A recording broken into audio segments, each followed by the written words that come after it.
Le doy la más bienvenida, paz y bien, a este espacio de oración, reflexión y encuentro profundo con la palabra de Dios. Soy Yesid Peñuela, y hoy no nos encontramos en un domingo cualquiera. Nos encontramos en un cruce de caminos entre la eternidad y nuestra historia concreta. La Iglesia ha concluido el pasado domingo el gran tiempo pascual con la solemnidad de Pentecostés, retomando el tiempo ordinario en su octava semana. Contemplamos la plenitud del Espíritu Santo descendiendo sobre la Iglesia naciente.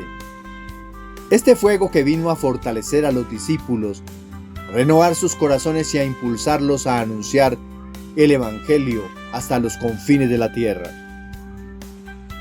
Hoy retomamos el tiempo ordinario en su novena semana del tiempo, pero lo hacemos bajo un resplandor especial.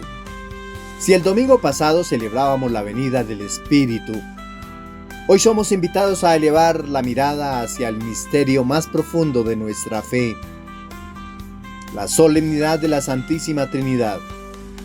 Ponemos el corazón en el Padre de Jesucristo, que es nuestro Padre Dios. Hablar de la Trinidad suele asustar a la razón. ¿Cómo uno puede ser tres? Pero hoy no venimos a resolver un problema de aritmética, sino a contemplar con asombro y adoración a un solo Dios en tres personas. Antes que una fórmula teológica de manual, la Trinidad es una comunión perfecta de amor. Toda la historia de la salvación nace del amor del Padre, se realiza por medio del Hijo y permanece viva en nosotros gracias a la acción del Espíritu. Dios no es un ser solidario más allá de las nubes. Dios es familia, Dios es diálogo, Dios es comunidad. Y nosotros, creados a su imagen y semejanza, estamos llamados a reflejar esa misma comunión en nuestra tierra. Y es aquí donde la fe se hace vida y la liturgia abraza nuestra realidad. Hoy domingo 31 de mayo, mientras celebramos que Dios es comunidad y unidad, los colombianos somos llamados a las urnas a esta primera vuelta presidencial. No es una coincidencia que la providencia nos ponga frente al misterio de la Trinidad en el día en que decidimos el futuro de nuestra casa común Colombia. Así como en Dios hay distinción de personas, pero unidad en el propósito del amor, nuestro país hoy se enfrenta al reto de buscar la unidad en medio de la diferencia. Votar no es solo un acto civil. Para el cristiano, es un acto de corresponsabilidad con la creación. Es preguntarnos, ¿qué proyecto de país refleja mejor los valores del reino? ¿Quién nos encamina hacia una justicia que sea hermana de la paz? ¿Cómo podemos desde nuestro voto consciente renovar la faz de nuestra amada tierra Colombia? Hoy ponemos en manos del Padre, del Hijo y del Espíritu Santo el destino de nuestra nación, pidiendo sabiduría para elegir el bien común sobre el interés particular. Esta solemnidad no termina hoy. Durante toda esta semana seguiremos profundizando en este misterio de vida entregada. Por eso, antes de escuchar el Santo Evangelio que la Iglesia nos propone para esta solemnidad, dispongamos el oído, la mente y el corazón. Permitamos que la palabra de Dios entre en nuestra vida, ilumine nuestras luchas, fortalezca nuestra fe y nos conduzca a una experiencia más profunda de amor. En este día de decisiones importantes para Colombia, dejemos que sea Dios quien guíe nuestros pasos. Escuchemos con atención el Santo Evangelio. Les proclamo la buena noticia de nuestro Señor Jesucristo según San Juan, capítulo 3, versículos desde el 16 hasta el 18. Tanto amó Dios al mundo, que entregó a su unigénito, para que todo aquel que cree en Él no perezca, sino que tenga vida eterna. Porque Dios no envió a su Hijo al mundo para juzgar al mundo, sino para que el mundo se salve por Él. El que cree en Él no será juzgado. El que no cree ya está juzgado, porque no ha creído en el nombre del unigénito de Dios. Palabra del Señor.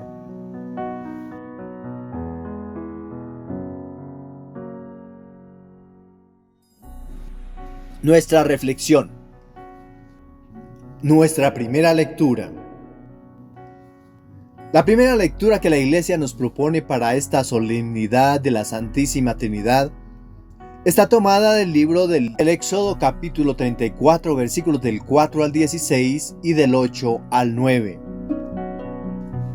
Y aunque a primera vista pareciera un texto lejano de la fiesta de la Trinidad, en realidad nos introduce de manera profunda al corazón mismo de Dios. Para comprender plenamente esta lectura, debemos entrar en un contexto espiritual e histórico.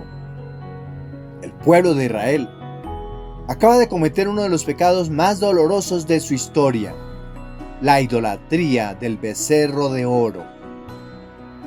Mientras Moisés estaba en el monte recibiendo las tablas de la ley, el pueblo perdió la paciencia, desconfió de Dios y fabricó un Dios visible según sus propios deseos. El becerro de oro era un Dios mudo, estático, fabricado por manos humanas para calmar la ansiedad. Pero el Dios que se revela a Moisés es un Dios que habla, que desciende y que tiene rostro. El ídolo nos encierra en nosotros mismos. El Dios de la alianza nos saca de nosotros para caminar con nosotros. En este día de elecciones, hermanos, cuidémonos de los ídolos políticos que prometen soluciones mágicas y fijemos la mirada en el Dios que propone procesos de amor y fidelidad. Fue una ruptura gravísima de la alianza. Y aquí aparece algo profundamente humano. Israel descubre que el pecado no solamente rompe normas, rompe una relación de amor con Dios.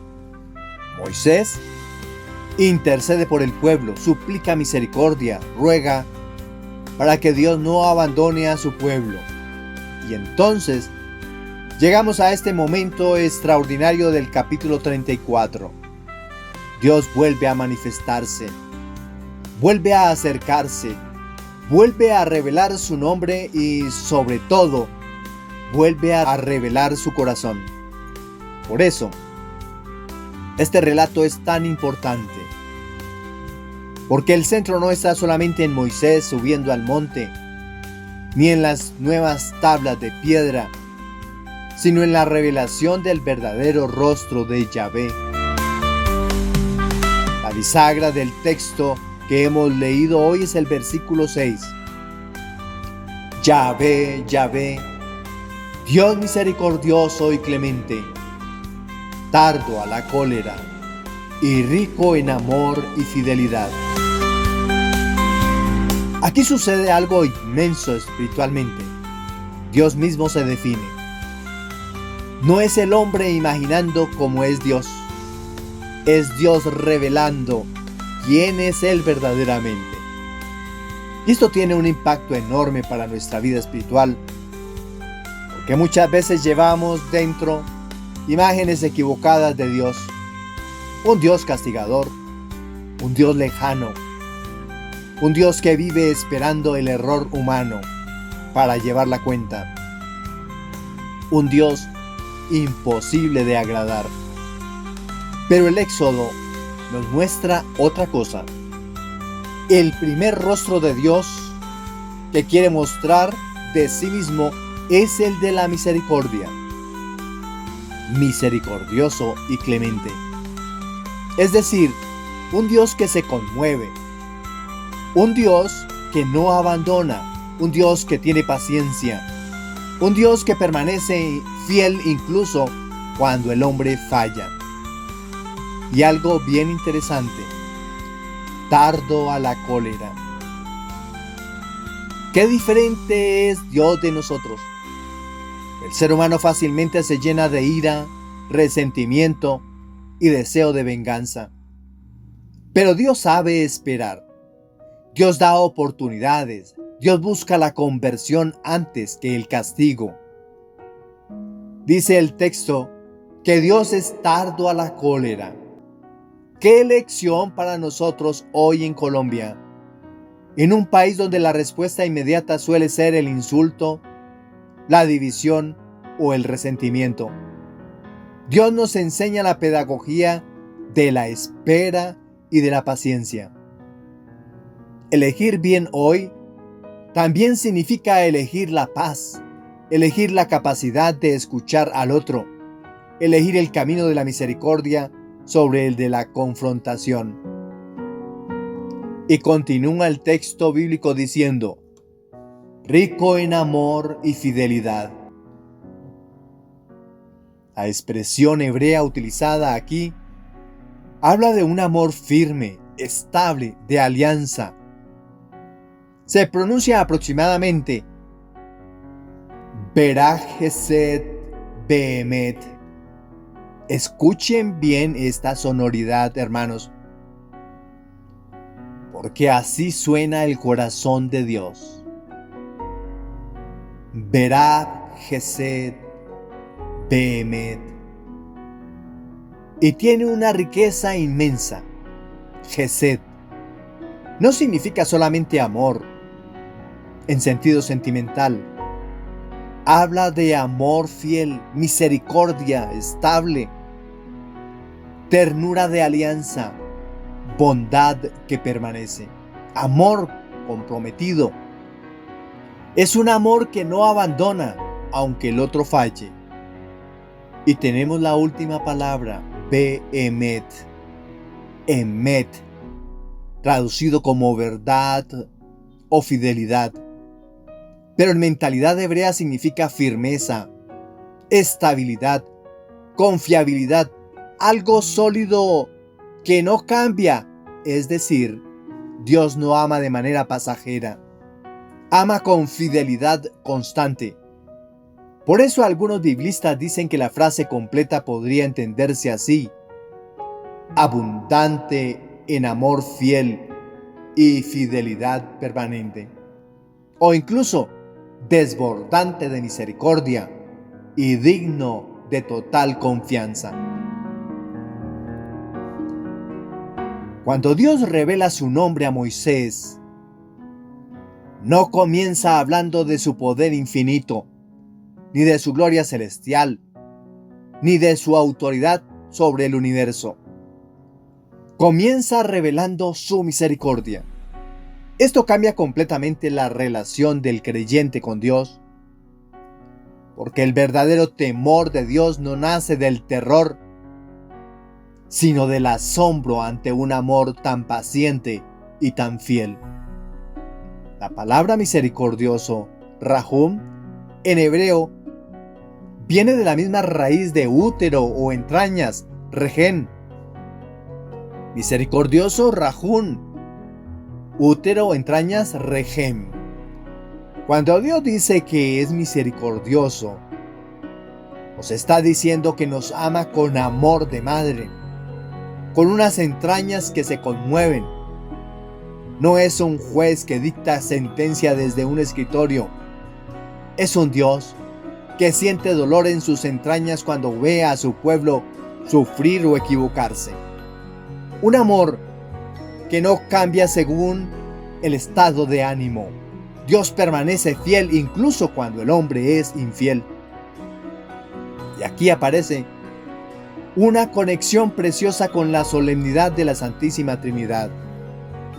Porque este texto ya nos deja entrever que la esencia más profunda de Dios no es el poder, sino el amor. El Padre crea por amor, el Hijo salva por amor, el Espíritu Santo santifica por amor. La Trinidad no es un problema matemático para resolver. Es el misterio de un Dios que vive eternamente en comunión de amor. Por eso el cristiano no debería acercarse a Dios desde el miedo servil, sino desde la confianza filial. Moisés, después de escuchar esta revelación, se postra y adora. Y luego hace una petición conmovedora: que mi Señor camine en medio de nosotros. Esa es la gran necesidad del ser humano, que Dios no nos abandone.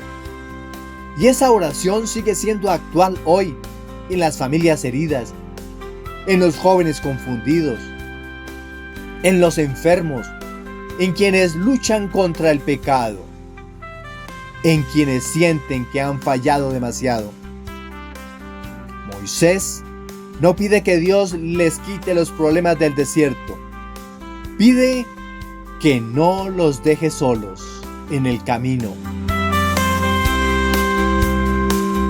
Hoy nuestra oración por Colombia debe ser la misma. Señor, camina en medio de nuestra democracia. Camina en medio de nuestras urnas. Camina en medio de nuestras calles. Porque si tú caminas con nosotros, incluso el desierto más árido se convierte en camino de esperanza. La gran noticia del Éxodo es que Dios sigue queriendo caminar con su pueblo. Y quizá hoy muchos necesitan escuchar precisamente esto. Dios no se cansó de ti. Dios sigue siendo misericordioso y clemente. Dios sigue siendo rico en amor y fidelidad.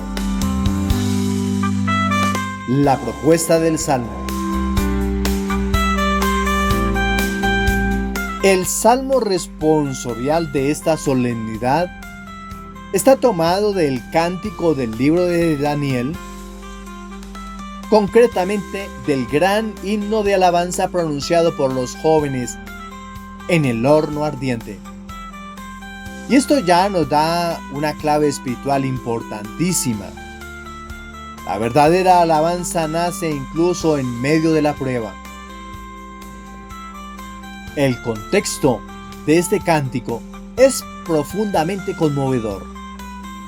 3 jóvenes hebreos, Sidrac, Misac y Abdenago, han sido arrojados al horno de fuego por negarse a adorar la estatua del rey Nabucodonosor.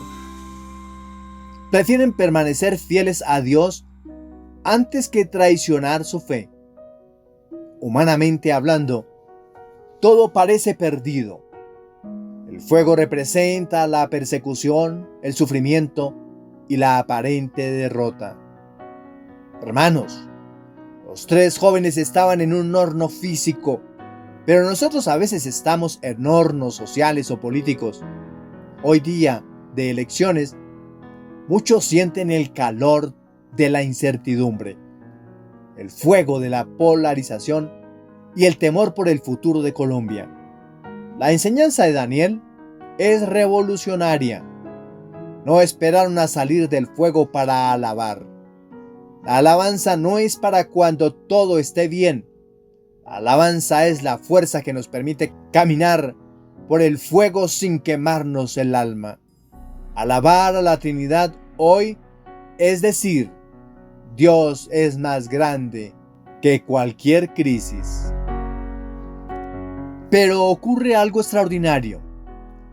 En medio del fuego los jóvenes no gritan desesperación, cantan. ¡Qué imagen tan trinitaria! 3 personas distintas, un solo cántico de alabanza. Es la invitación para nosotros hoy, en la diversidad de nuestras opiniones y de nuestras historias como colombianos. Estamos llamados a buscar esa unidad de propósito que solo el Espíritu de Dios puede darnos. La Trinidad es la sinfonía perfecta y nosotros somos las notas que deben aprender a sonar en armonía. Y aquí aparece una gran enseñanza inmensa para nuestra vida espiritual. Quien conoce verdaderamente a Dios puede seguir alabando incluso en medio del dolor. Por eso, este cántico responde maravillosamente a la primera lectura del libro del Éxodo. En el Éxodo, Dios revela su rostro, misericordioso, clemente y rico en amor y fidelidad. Y en Daniel, el hombre responde a esa revelación con adoración y alabanza. Es como si la liturgia quisiera enseñarnos: cuando descubrimos quién es Dios realmente, el corazón creyente termina adorando. El estribillo lo repite continuamente: a ti gloria y alabanza por los siglos. No es una frase decorativa. Es la actitud correcta del alma frente al misterio de Dios. Cuando decimos a ti gloria y alabanza al Padre, gloria en hebreo es kabod, que significa peso. Alabar a Dios es darle a Él el peso de nuestra vida. No le demos el peso de nuestra esperanza a los hombres o a las ideologías. Démosle el peso de nuestra existencia a la Santísima Trinidad. Y ahora, profundicemos en sus versículos. Bendito eres en el templo de tu santa gloria. Aquí aparece Dios como el santo, el totalmente otro, el que habita en gloria. Pero atención, no se trata de un Dios lejano e inaccesible.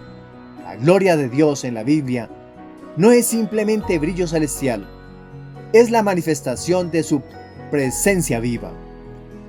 La gloria de Dios se manifiesta cuando libera, cuando perdona, cuando acompaña, cuando salva a su pueblo.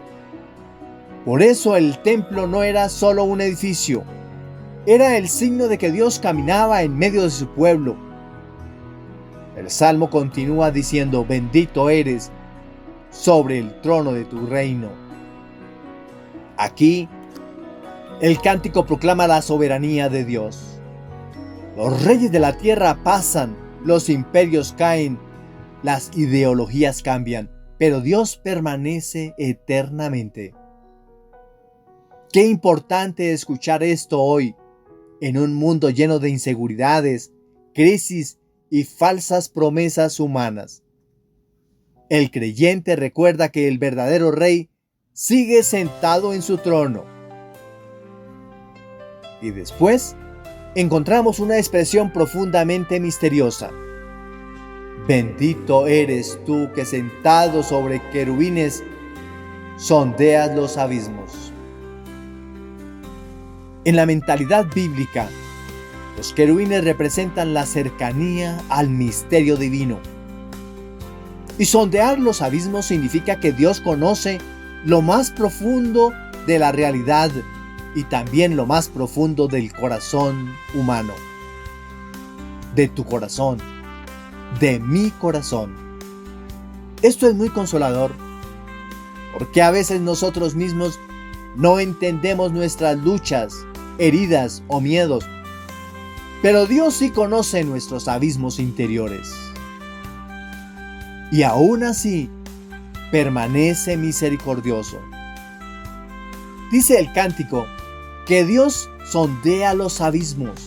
Él conoce las profundidades de nuestro país, pero también sondea los abismos de nuestra conciencia. En este día, donde cada uno de nosotros tomará una decisión frente a la urna, recordemos que Dios conoce nuestras verdaderas intenciones. Él ve más allá de los discursos y las promesas humanas. Él sondea la verdad de nuestro corazón. Finalmente encontramos en el Salmo: bendito eres en la bóveda del cielo. La creación entera se convierte en un inmenso templo que proclama la gloria de Dios. Aquí aparece una conexión preciosa con la Trinidad. El Padre Creador sostiene el universo. El Hijo da sentido y redención a la creación. El Espíritu Santo llena todo de vida.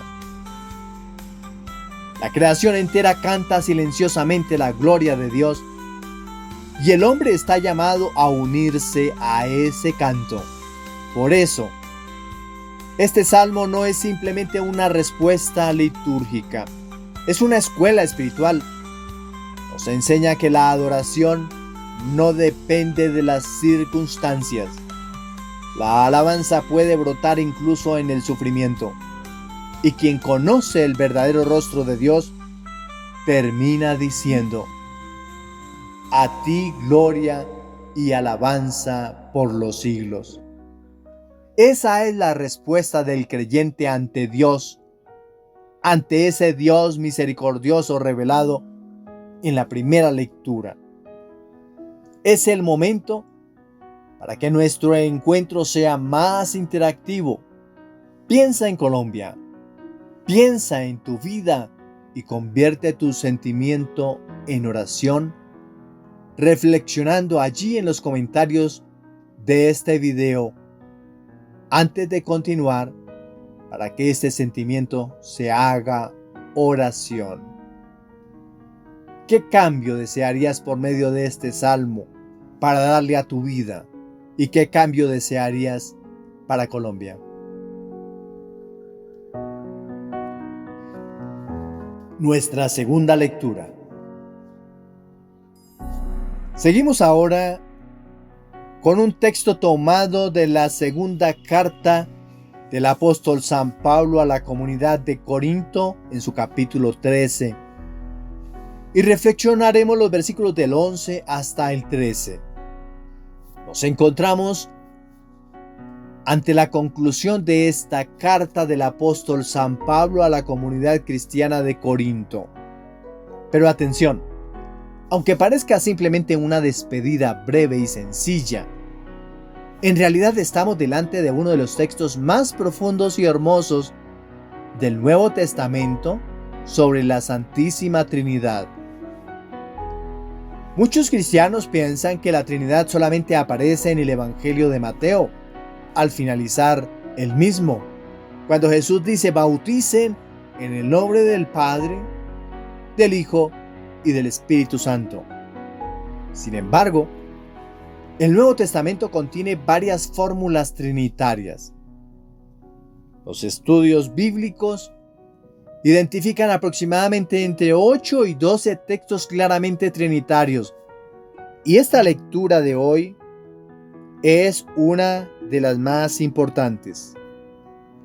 Y quizá lo más hermoso es esto: San Pablo no representa la Trinidad como una teoría complicada, la presenta como una experiencia de vida de la comunidad cristiana. Para comprender mejor esta despedida debemos recordar el contexto de Corinto. La comunidad de Corinto era una iglesia llena de problemas, divisiones, rivalidades, orgullos, desórdenes morales, tensiones internas, luchas de autoridad. San Pablo había sufrido mucho con esta comunidad. Les escribió con dolor, con correcciones fuertes, con preocupación pastoral y también con inmenso amor. Y entonces, después de exhortarlos y corregirlos, termina la carta no con condena, sino con bendición. Eso ya dice mucho del corazón pastoral de Pablo. Escuchemos las recomendaciones finales. Estén alegres, busquen su perfección, anímense, tengan un mismo sentir, vivan en paz. San Pablo da 5 imperativos antes de la bendición. Estén alegres, busquen su perfección, anímense, tengan un mismo sentir, vivan en paz. Hermano que me escuchas, mira qué interesante. Para San Pablo la Trinidad no es un dogma de biblioteca, es un estilo de vida. En este domingo de elecciones, estos 5 consejos de Pablo deberían ser nuestro manual del ciudadano creyente. Tengan un mismo sentir. No significa que todos votemos por el mismo, sino que todos busquemos el mismo fin, el bien de Colombia, el cambio de ruta. Vivan en paz significa que gane quien gane. Nuestra fraternidad como hijos de un mismo Padre no puede romperse por un color político.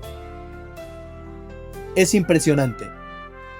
La experiencia del Dios Trino debe reflejarse en la unidad de la comunidad, porque la Trinidad es comunión perfecta. El Padre ama al Hijo, el Hijo vive en comunión con el Padre, y el Espíritu Santo es vínculo eterno de amor. Por eso, una comunidad dividida contradice el rostro mismo de Dios. Y aquí aparece una enseñanza muy actual para nuestras parroquias, grupos y familias.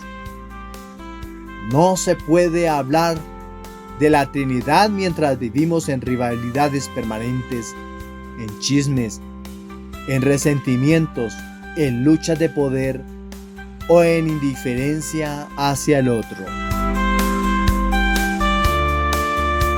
En YouTube, que es donde está instalado este video que tú estás viendo, este punto suele resonar mucho.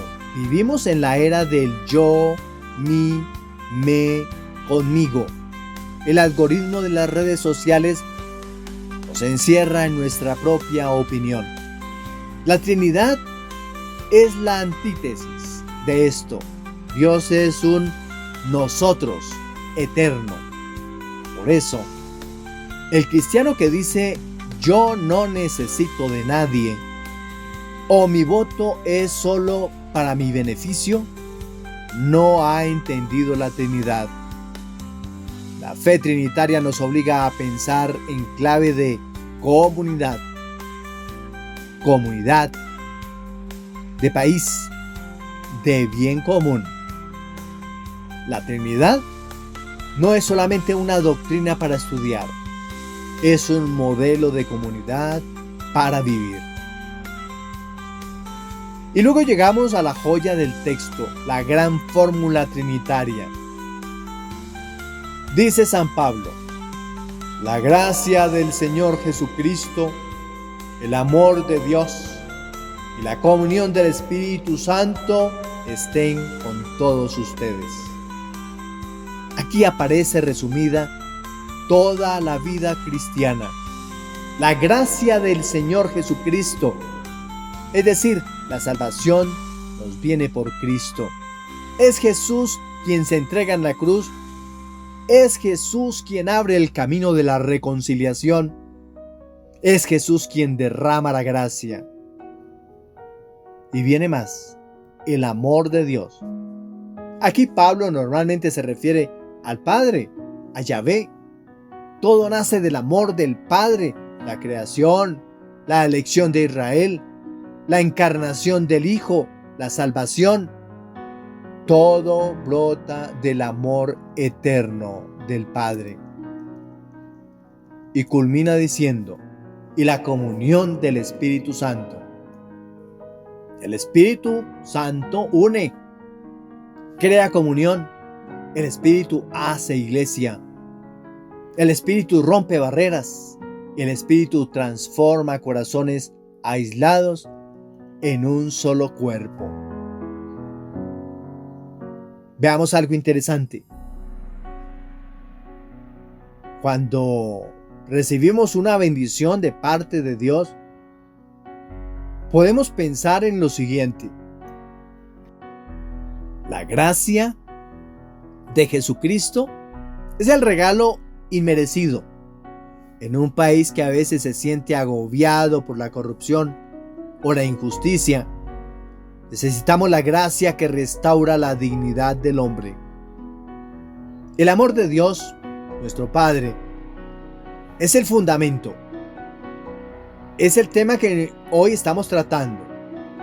Si nos sentimos amados por el Padre, dejamos de vernos como enemigos para vernos como hermanos. Todos, hermanos, hijos de un mismo Padre. Y la comunión del Espíritu Santo, esta es la palabra clave, koinonía, comunión. El Espíritu es el que pega lo que está roto. Hoy le pedimos al Espíritu que pegue los pedazos de nuestra sociedad fragmentada. ¡Qué hermoso! La Trinidad entera está actuando constantemente en la vida del creyente. Y quizás aquí hay una clave preciosa para nuestra reflexión. Muchos cristianos viven relacionándose solamente con una de las personas divinas. Algunos hablan solo de Dios, Padre, mi Padre, Padre Dios. Otros solo de Jesús, mi Jesús amado. Otros solo del Espíritu Santo. Espíritu de Dios, Santo Espíritu, Espíritu ilumíname. Pero la vida cristiana auténtica es profundamente trinitaria. Vivimos amados por el Padre, salvados por el Hijo y habitados por el Espíritu Santo. Y algo más impresionante, cada vez que hacemos la señal de la cruz, estamos proclamando este misterio en el nombre del Padre y del Hijo y del Espíritu Santo. No es un gesto automático, ni se debe convertir en ello. Es una profesión de fe. Es entrar en el corazón del mismo Dios. Por eso, esta segunda lectura no es simplemente una despedida litúrgica de San Pablo. Es una ventana abierta al misterio de la vida divina.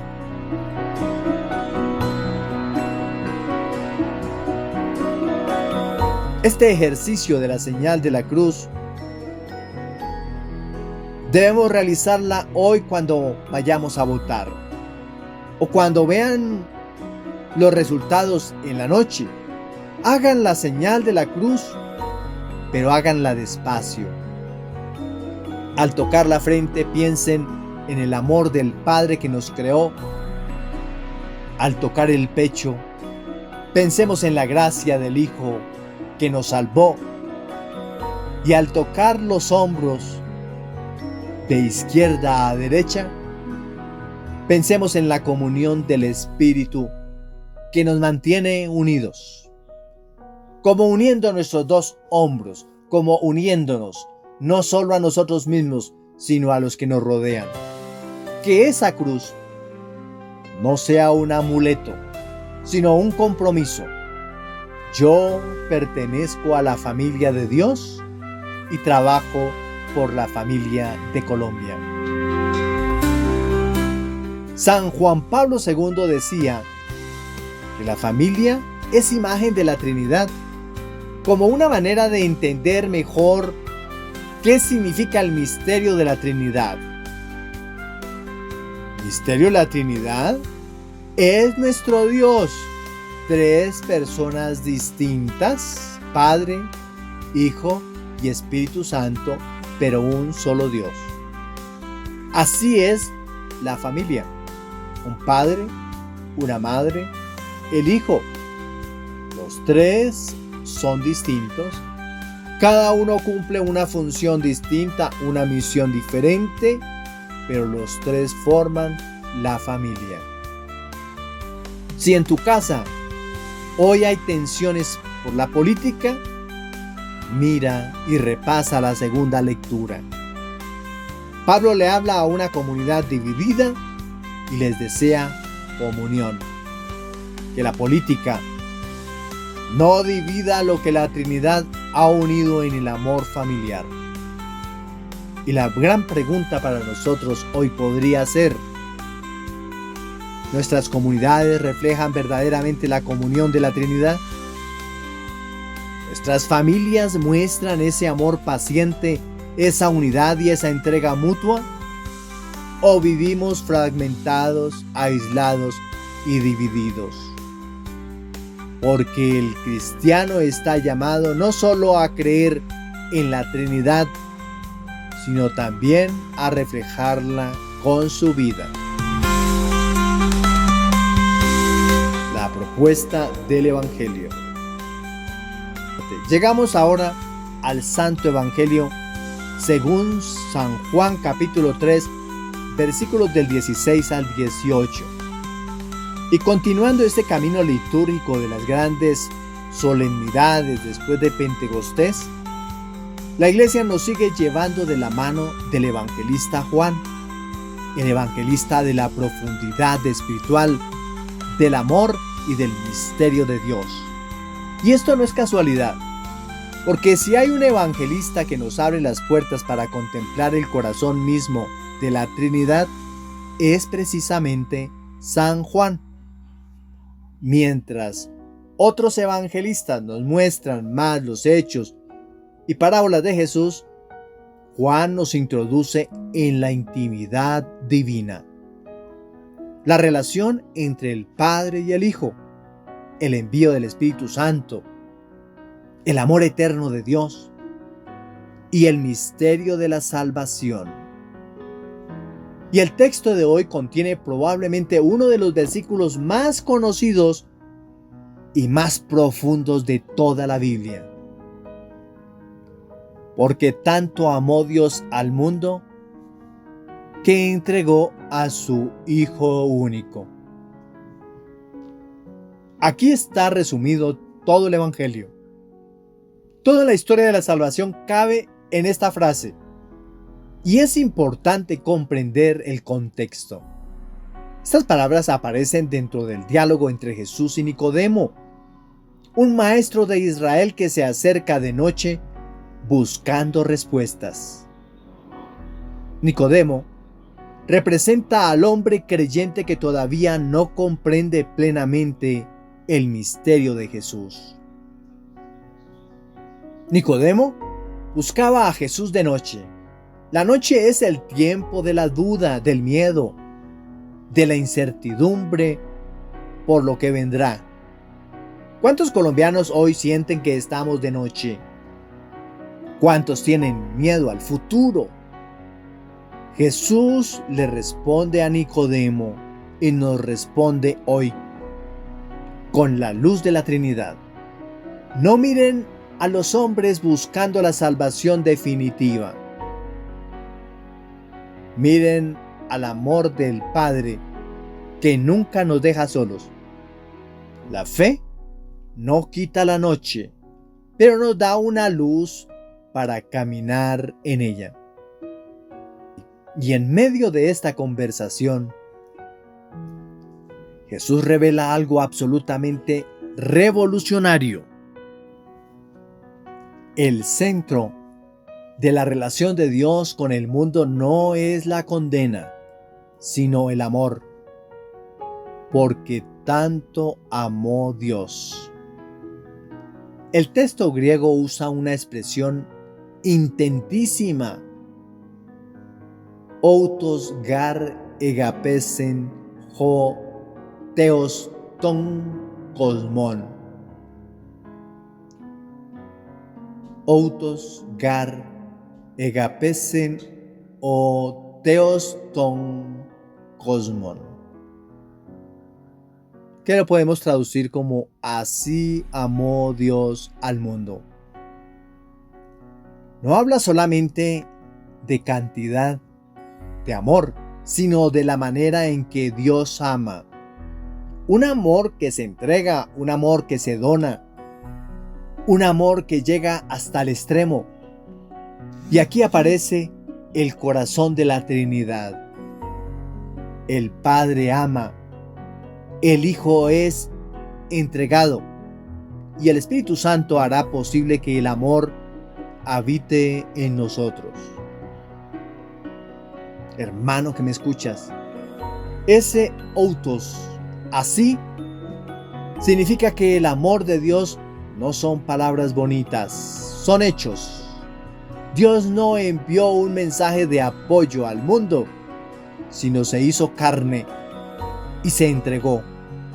Hoy en Colombia, nuestro amor por el país no puede ser solo de quejas o discursos en redes sociales.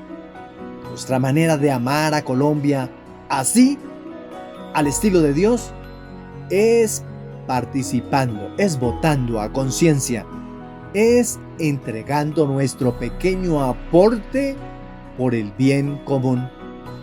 No se puede ser egoísta. El amor trinitario es un amor comprometido con la realidad, no un amor de balcón. Y dice el Evangelio, entregó a su Hijo único. Aquí debemos detenernos profundamente. Dios no envió simplemente una idea, una ley, un profeta más, ni un mensaje escrito desde el cielo. Entregó a su propio Hijo. Y el verbo entregar en San Juan ya apunta hacia la cruz. La cruz no es un accidente de la historia. Es la manifestación suprema del amor de Dios. A veces las personas piensan, ¿dónde está Dios cuando sufro? ¿Realmente Dios me ama? Y el cristiano responde mirando la cruz. Ahí está la prueba del amor de Dios. Un Dios que no se quedó distante del dolor humano, sino que entró en nuestra historia, cargó nuestra fragilidad y se entregó por nosotros. Y continúa el Evangelio, para que todo el que crea en Él no perezca, sino que tenga vida eterna.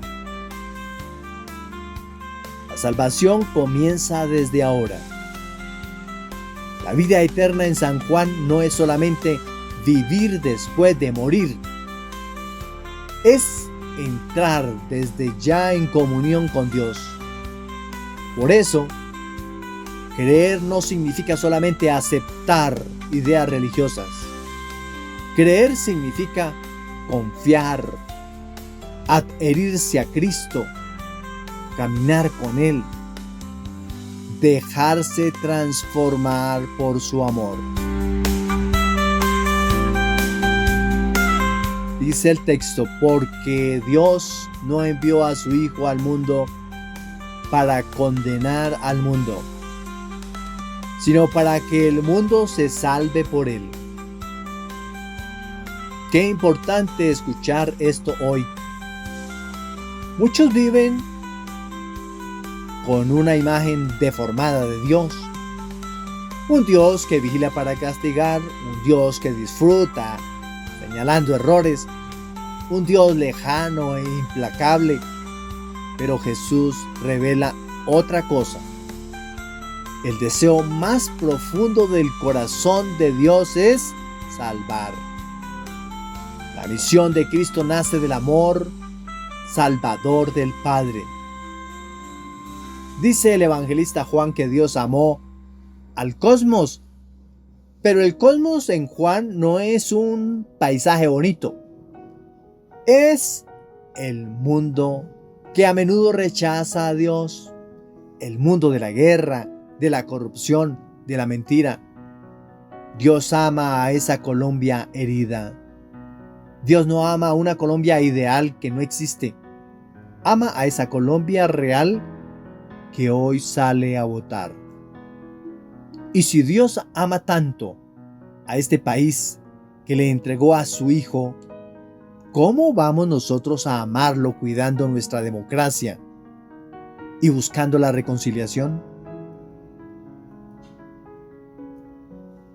Y aquí les traigo una enseñanza pastoral inmensa.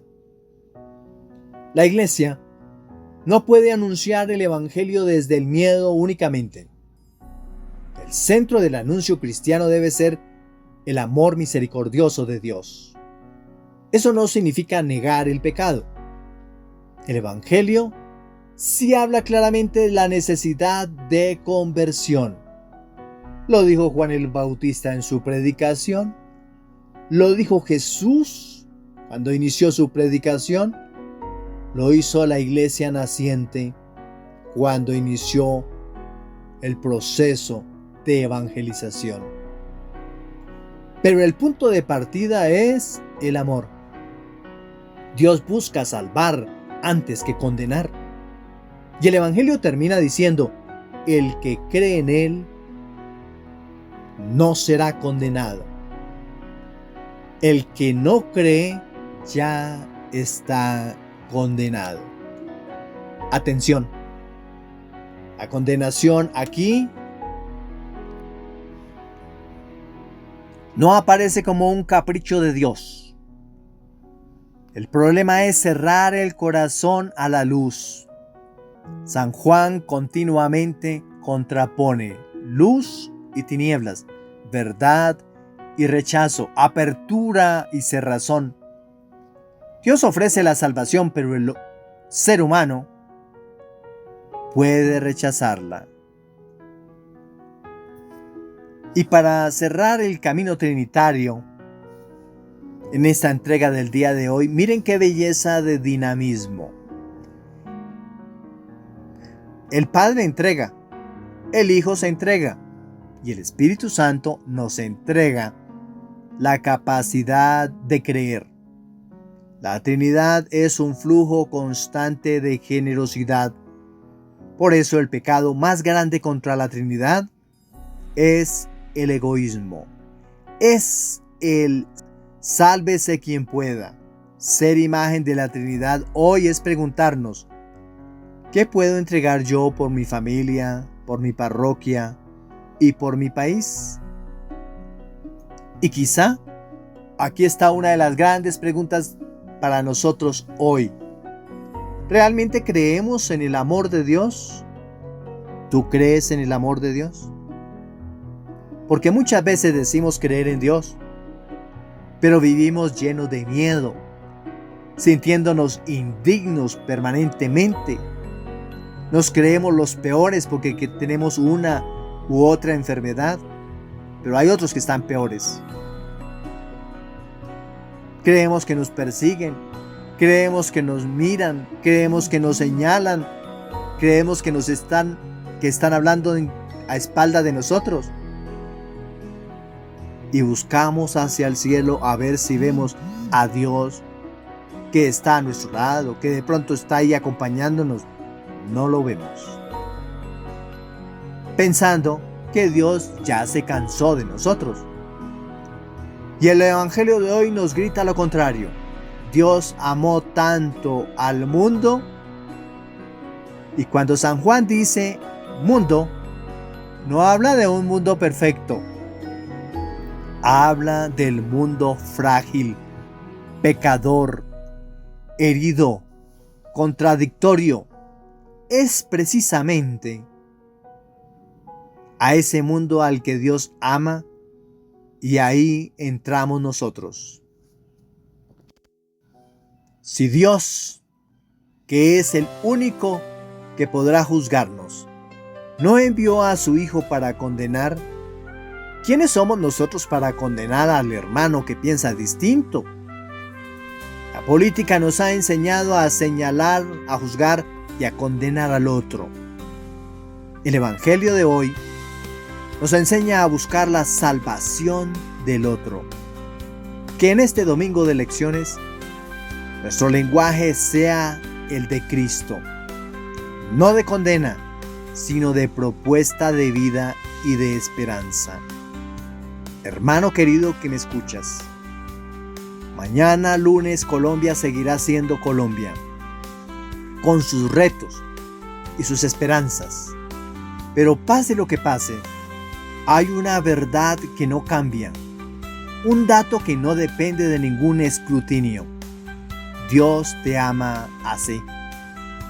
Esa es nuestra mayor seguridad. Que la bendición de Dios Padre, Hijo y Espíritu Santo descienda sobre cada uno de nosotros, sobre nuestras familias y sobre nuestra amada Colombia. Amén.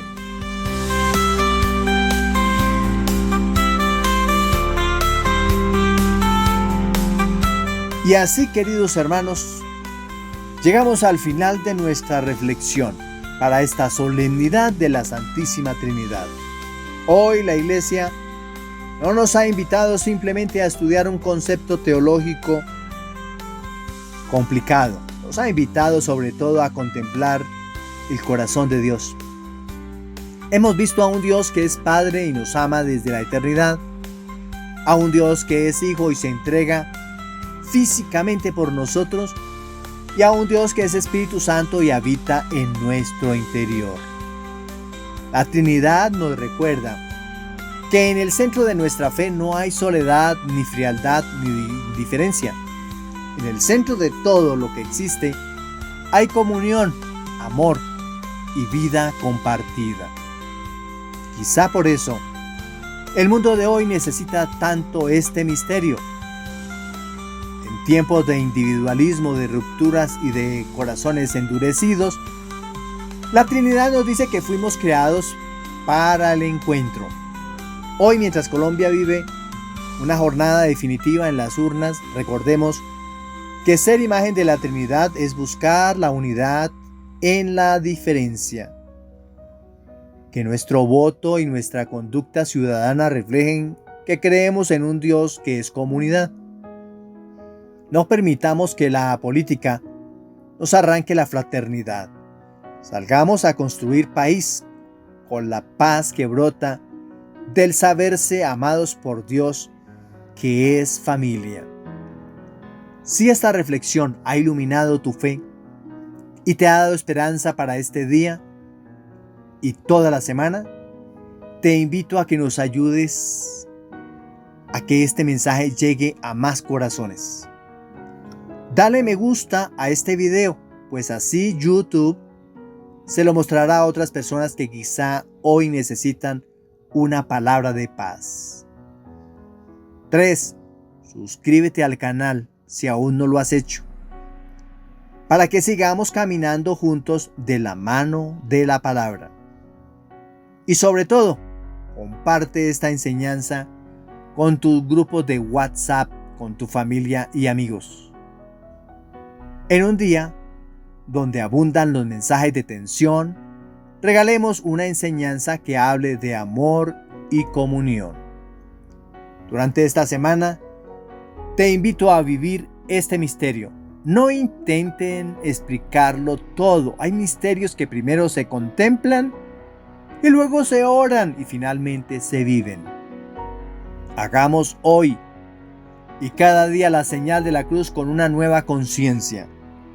En el nombre del Padre, que creó y me sostiene en cada paso, y del Hijo, que camina conmigo y me salva de mis sombras, y del Espíritu Santo, que habita en mí y me guía para elegir siempre el bien. Amén. Muchísimas gracias por acompañarme. Que el Señor te conceda una semana llena de paz, de discernimiento para nuestra amada Colombia y de la presencia amorosa de la Santísima Trinidad. Soy Yesid Peñuela, y le deseo que el amor del Padre, la gracia del Hijo y la comunión del Espíritu Santo estén con todos ustedes, con todos nosotros. Dios te siga bendiciendo.